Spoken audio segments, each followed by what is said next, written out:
Isang magandang araw mga kakingap, sana po nasa mabuting kalagayan kayo ngayon.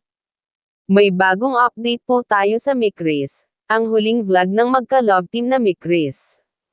Krista humingi ng sorry, yan po ang ating pag-uusapan ngayon, kaya kung bago ka pa lang sa channel na ito o kaya napadaan lang. Huwag po kalimutan na suportahan ang ama ng Kalingap na si Val Santos Matubang at ang anak nito na si Kalingap Rab. Para palagi kayong updated sa mga ina-upload ng Kalingap. Nakakaiyak po na balita mga ka-viewers, kasi ititigil muna ang pag-vlog sa Mikris sa dahilan po kasi na masyadong busy na po si Krista sa pag-aaral niya at saka po hindi na kaya ni Krista sa oras kapag patuloy pa rin ang pag-vlog ng Mikris.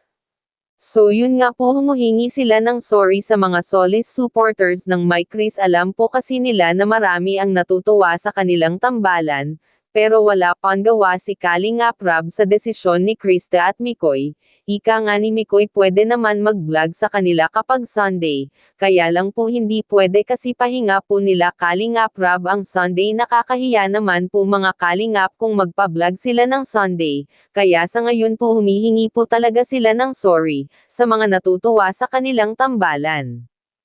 Alam po kasi nila na marami ang kinikilig at masaya sa mga ginagawa nila, at masaya po sila sa mga ginagawa nila para sa mga taong nanonood sa kanila.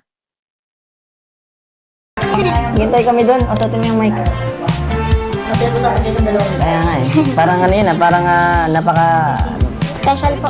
emotional lang. Bro, nakita ko yung mata, medyo Nawala. kaliwa.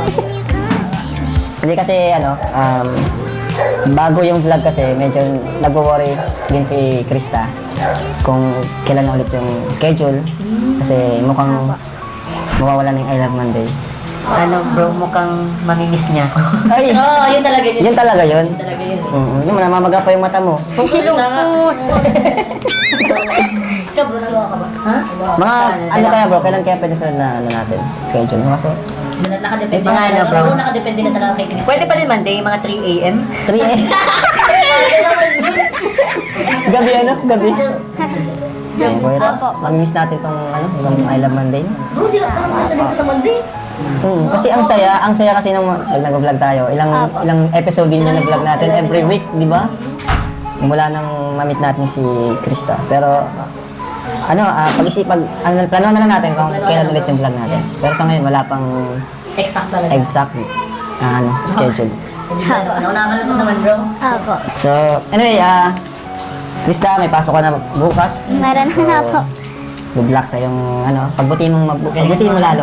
Thank you po. Isipin mo nandito ka, mas daragdagan yung magsusuporta sa'yo. Opo. At maghihintay sa'yo na mag-18 ka na. Hindi, kasi Maghihintay ako sa labas ng school. excited tayo sa mga birthday niya eh. Kasi bongga, sigurado mga birthday Totoo, niya. totoo yan. Madaming paghahanda. Saka may mga surprise tayo na di mo natin sabihin sa kanya. Ano bro? Sir. Alam na yan. Sir na yan, bro. Kaya sa mga gusto magsuporta po sa Mikris, dito po sila founder, co-founder.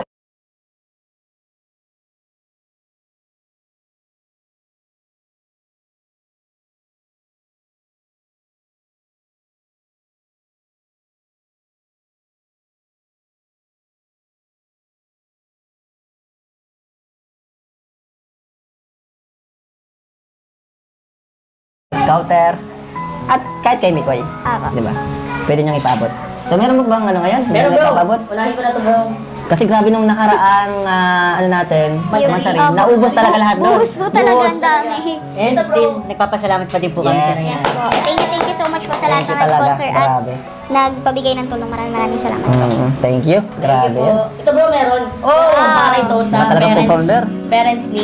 Mga Kalingap, ayon po kay Kuya Rab, wala pang schedule kung kailan pwede na mag-vlog sa Team Mikris. Sa ngayon po pahinga muna kasi kawawa naman po si Krista, baka madestubo po siya sa kanyang pag-aaral. At yun nga po ang sabi ni Kalingap, wala po siyang magagawa kundi respetuhan kung ano ang desisyon ng mga Kalingangsap Angels kasi nandyan lang sila para sumuporta sa mga desisyon nila.